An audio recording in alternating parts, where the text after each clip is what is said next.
এই মেয়েটি তার বাবাকে নিজ হাতে খুন করেছে, হত্যা করেছে। তার কারণ কি? কারণ হচ্ছে একটাই, তার বাবা এমন পশুর থেকেও নিকৃষ্ট। আল্লাহ পাক কোরআনের ভিতরে কিছু মানুষকে পশুর চেয়েও নিকৃষ্ট করেছে। এই মেয়েটির বাবা সেই পশুর চেয়েও নিকৃষ্ট। কারণ হচ্ছে নিজের বাবা নিজের মেয়ের সাথে দৈহিক সম্পর্ক করেছে, লাগাতার বহুবার করেছে। সেজন্য মেয়েটি উপায় না পেয়ে নিজ হাতে অবশেষে নিজের বাবাকে হত্যা করে ফেলেছে। সেজন্যে আমরা যদি কোরআন অনুযায়ী চলি, কোরআন অনুযায়ী সন্তানদেরকে যদি শিক্ষা দেই, তাহলে অবশ্যই সমাজে এগুলো আর দেখতে হবে না। কোরআন বলে একজন মানুষ যখন জিনা করে ফেলবে, তখন বিয়ের আগে যদি জিনা করে তাহলে 100 দৌড়া মারতে হবে। গ্রামের সকল মানুষের সামনে যখন 100টা দৌড়া মারা হবে, সে যখন মৃত্যুর যন্ত্রণায় ছটফট করতে থাকবে, তাহলে সে এই ধরনের কোনো মানুষ এই কাজটি দেখার পরে তারা দুঃসাহস করবে না।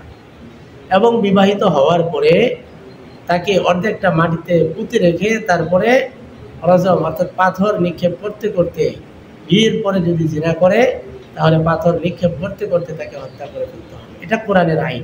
সেজন্য আমরা সবাই সরকারের প্রতি আহ্বান জানাবো, আমাদের বাংলাদেশের সরকার যেন এই দর্শন ঠেকানোর জন্য অবশ্যই কোরআনের আইন যেন বাস্তবায়ন করে।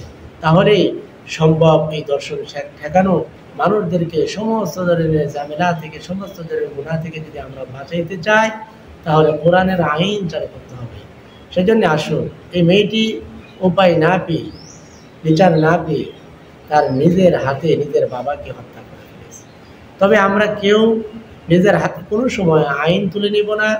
আমরা সকলেই সবার আগেই আমাদের দেশের যে আইন রয়েছে, পুলিশ বাহিনী রয়েছে, থানা রয়েছে, সেখানে গিয়ে সর্ব ধরনের অপরাধগুলি আমরা খুলে বলার চেষ্টা করব এবং অপরাধীদেরকে আমরা ধরিয়ে দিয়ে দেশের আইন অনুযায়ী তাকে শাস্তি দেওয়ানোর চেষ্টা করব ইনশাআল্লাহ। আসসালামু আলাইকুম ওয়া রাহমাতুল্লাহি ওয়া বারাকাতুহু।